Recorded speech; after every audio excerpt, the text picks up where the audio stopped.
Thanks. My question is for you, Steve. It's the same question I asked Michael some time ago, and anyone who else wants to chip in, fine. I can understand why people who are basically adolescent and want to shock, kind of shock jock version of art, I can understand kids doing that and teenagers and people in universities just because they're juvenile, okay?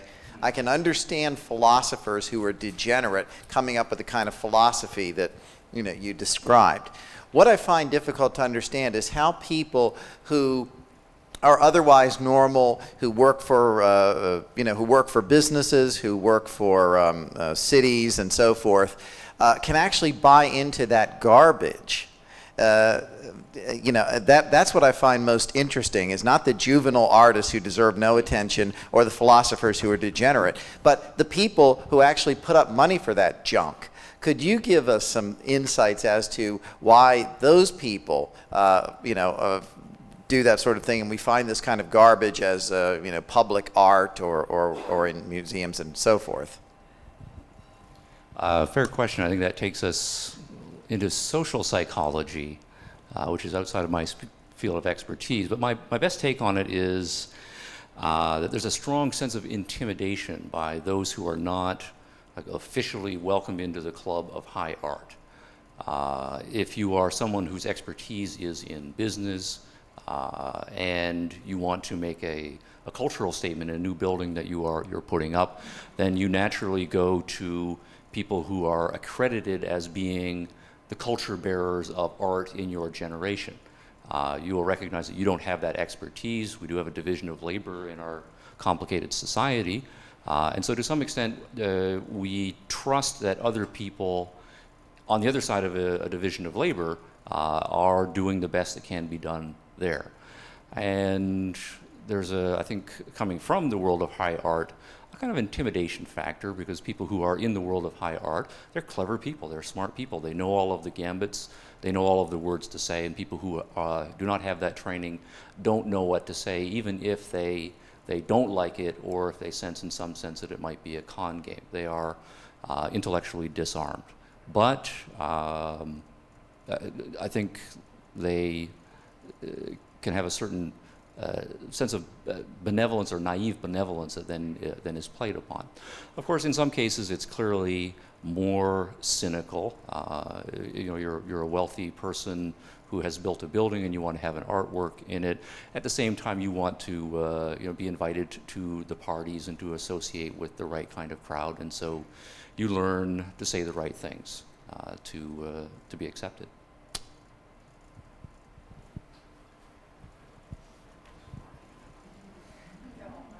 I would like to say that the whole society has got a hierarchy. And it starts, I don't know exactly where it starts, but I know that a part of it is the art schools. Art schools are a place where people are not taught any values of the kind that are in our society would be necessary to change the society. Instead, what you have is a teaching of a lack of values.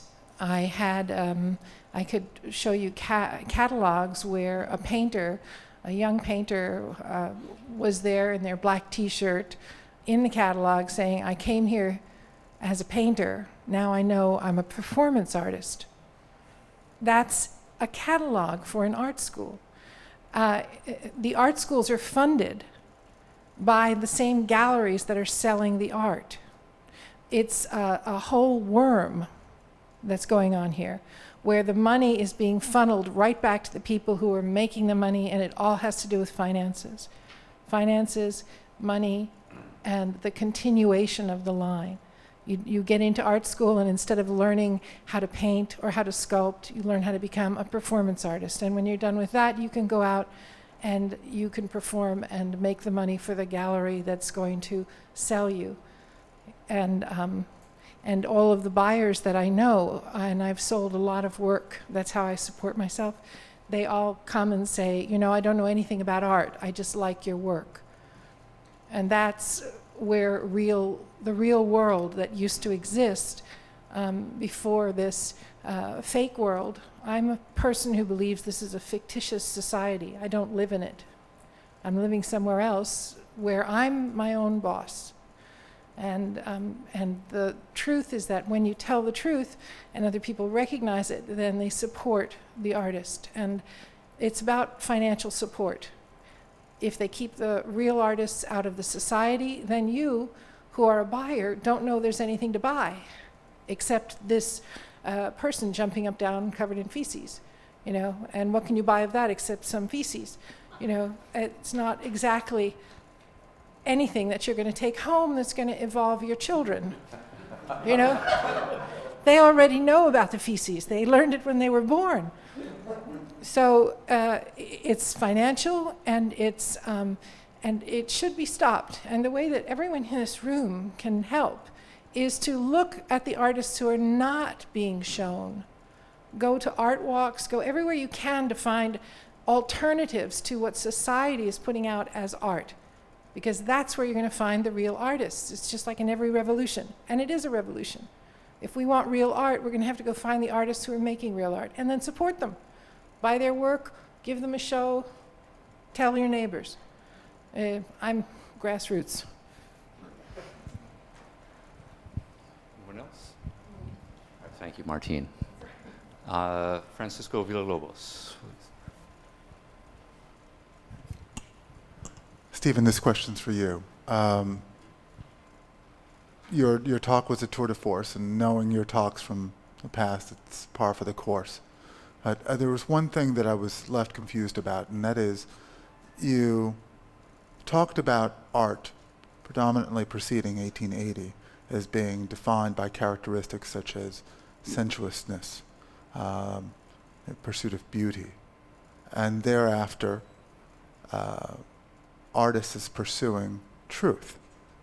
And I was unclear as to whether or not you actually subscribed to that dichotomy, or you were just saying that modern artists, postmodernists subscribe to that dichotomy, because it seems to me that, let's say, for example, an artist like Martine is as much a truth teller as she is a sensualist. I would say that I don't subscribe to that dichotomy. That is a dichotomy that, for me speaking in that context as a historian of art, see it as the best slogan to capture what the modernists were trying to do. Right? That for them, the value component of art had to be sacrificed to try to get back to the truth component. That they thought there was a dichotomy there. That if you, in fact, were going toward truth, that meant you were going in the opposite direction of beauty. But I would agree wholeheartedly with what you were saying, that actually the work that Martine is doing and that Michael are doing are showing that a proper conception of truth will be integrated with beauty as an outcome.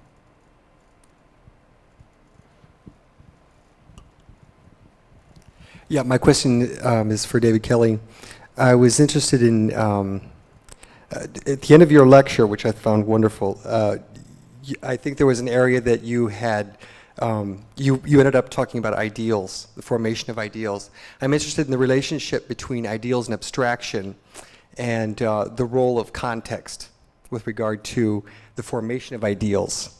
The context of the artist. Is that perhaps, the way the lecture ended up, it sounded like you were placing ideals so far out there, or so abstracted that I couldn't see where the role of context, and the context in which the artist develops those ideals. Where do you believe the artist gets these ideals from? Well, I believe artists get their ideals from the same way the rest of us do, by some combination of our own thinking and experience and our what we learn from the culture and society around us. I think artists, good artists, have a capacity for a heightened perception of nuances of ideals that some of us, don't match. But let me respond specifically to the issue of context, because and tell me if this is what you are getting at.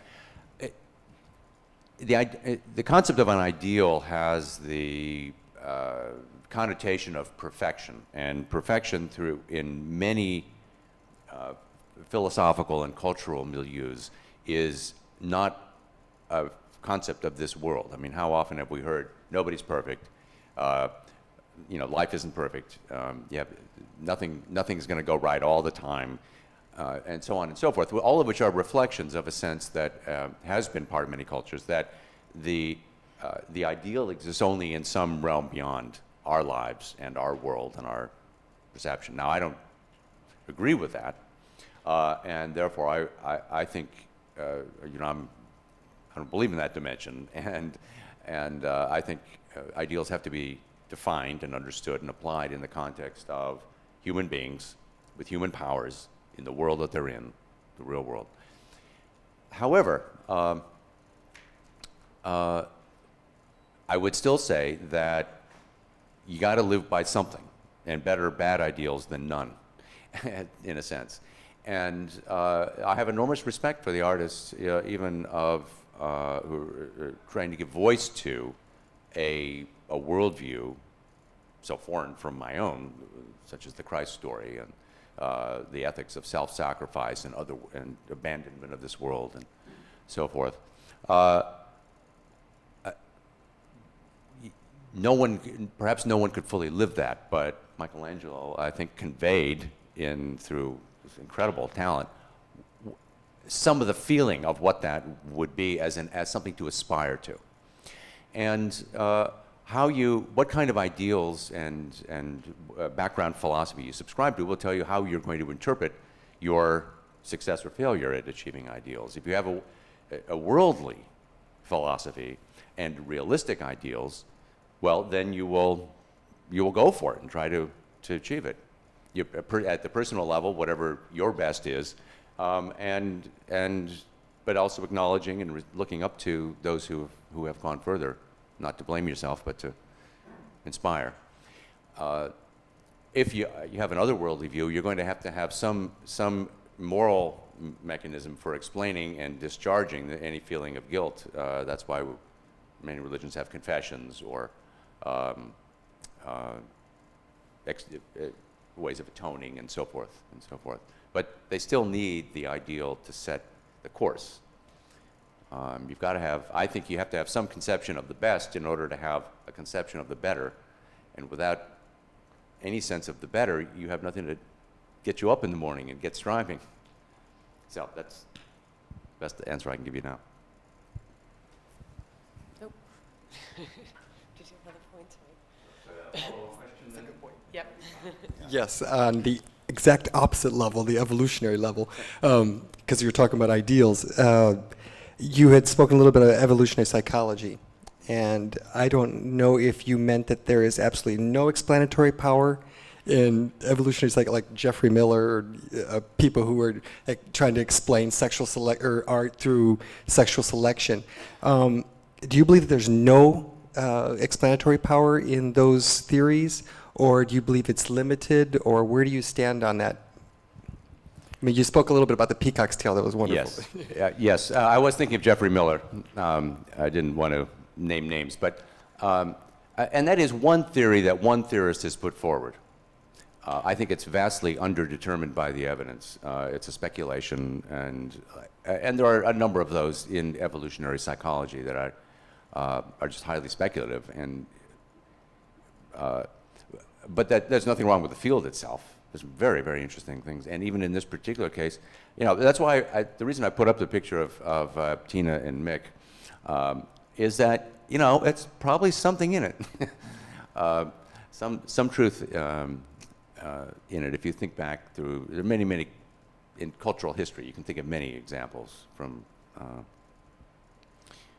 They're all abandoning me at the moment, but it just seems an arbitrary stab at one theory, and the idea that because there's no direct relationship between making music and making tools and feeding yourself, doesn't mean that there isn't any connection back to survival value once you take into account that they do reflect the mind and intelligence, which I think obviously have survival value.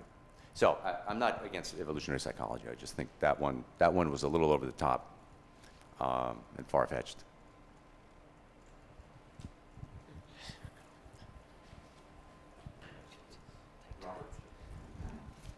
My name is Robert Mickelson. Thank you very much, all of you, for fantastic work, lifetime, and for the conference. A lot of questions.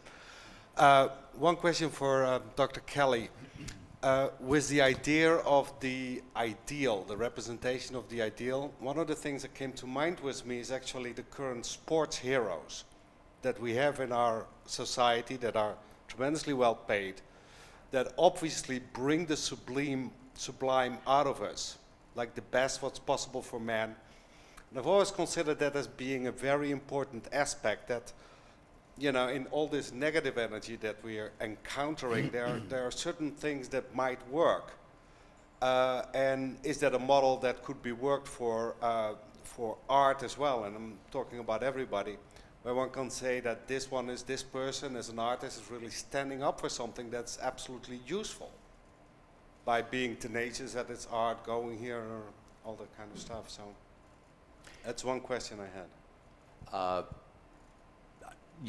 I'm glad you brought up the example of sports. I was going to use it myself, and I thought I better not go down that sideline. But it is I think you're exactly right that if you think about the enormous amount of time and wealth that goes into professional sports, and the amount of radio time that is consumed by people talking about sports and TV time, what are people getting out of it? To me, it just seems clear that they are consumed by the hunger for watching heroes, in effect. In this case, people who represent the pinnacle of human ability and endurance and so forth, whatever the sport might be. Same with the Olympics. And I think those are very important motivating factors, very positive factors in our society, But could even though they're very limited in what they can convey. Well, could they actually be representative philosophically for that aspect that one needs to really get at its own top?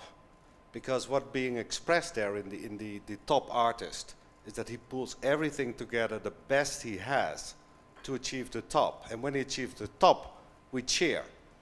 And perhaps when we cheer, it's where we ignite going ourselves for the top. Yes, As absolutely. much as, you know, when we hold a picture of wonderful art, it can inspire us actually to move.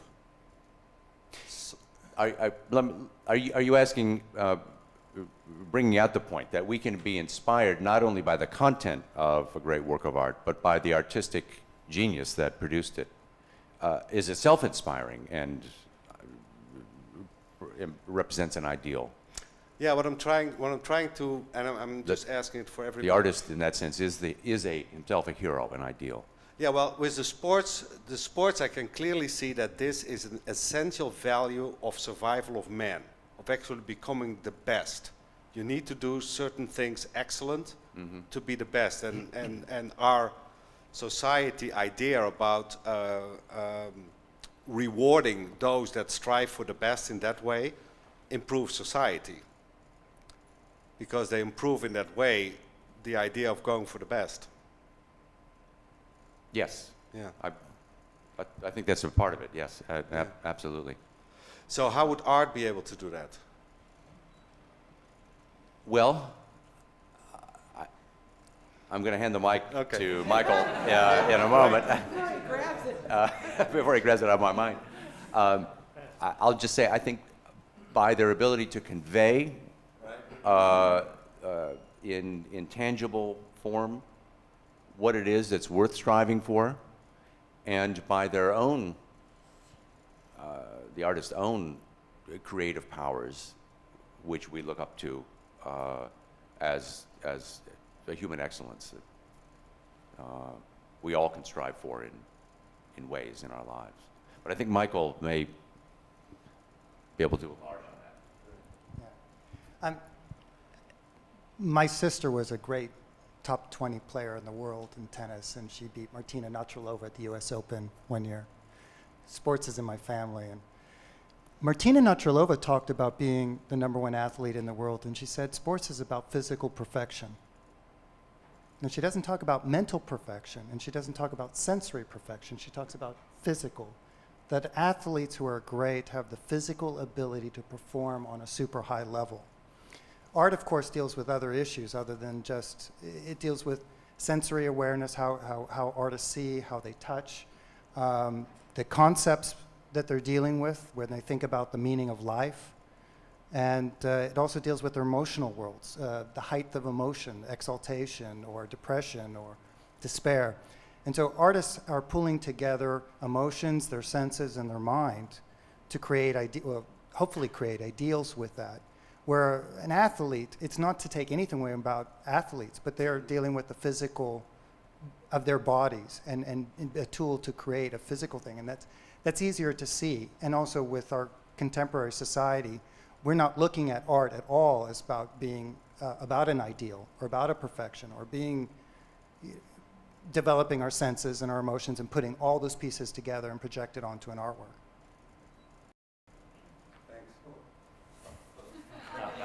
Go ahead, Martine. Oh, should we? I just wanted to say that I think it's about mythology and the lack of a contemporary mythology and the fact that we need heroes. Society has no heroes. The only heroes we have are the celebrities. And it's not that there aren't any heroes, it's just that we are given a very publicized world to live in. And true heroism is something that we really need in this world, and that leads to mythology, and that's what I'd like to say. Thank you. Going back to the issue of the relation between art and sport, I think there's stronger parallels that can be made. Obviously, it is about physical perfection, but there's also almost like a metaphysical point that sports involve a stylized universe where you have goals and you have cause and effect that are built in. In each case, it's an artificial kind of cause and effect to achieve those goals, and the goals themselves are artificial, right? Put the ball in the hoop or whatever it is. But nonetheless, that is a kind of abstraction about what our lives are like writ large, because we have goals and we live in a cause and effect world. So it is a way of concretizing goal seeking within a particular framework. And there are also particular, I think, ethical values that the best athletes seem to embody as well, because almost every athlete who performs at a high level will say on any given day he or she can, say if they're a golfer, hit 67, but if the mental toughness isn't there and they don't come out in the zone, so to speak, it will be 90. Physical skills are the same. Also the issue of virtues, that whether you succeed or not at achieving your goals in sport is a matter of your efforts individually. You make or break in the sport by your own efforts, and that resonates when we think about our lives writ large. Or in many cases, it's in a social context, the teamwork issues, the competitive issues with the other team, and so on.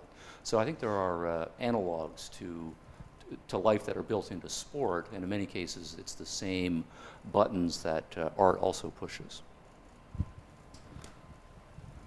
For 20, 25 years, I've known Michael to pursue questions and ideals like these, and you've organized such an impressive conference with speakers like David, who I've always wanted to hear, Martine, and I just want to applaud you for the stamina and the fortitude and the creativity for organizing this conference.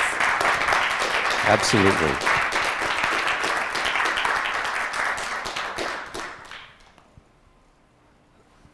All right, maybe on that note, we'll turn to more informal discussion. We have an informal reception. I know all of our speakers will be happy to speak with you if you have questions or just want to chat. So we bring the proceedings officially to an end. I personally would like to say it's been an honor to have been part of a panel with such a distinguished group of individuals. I hope you found it worthwhile yourselves. Thank you very much.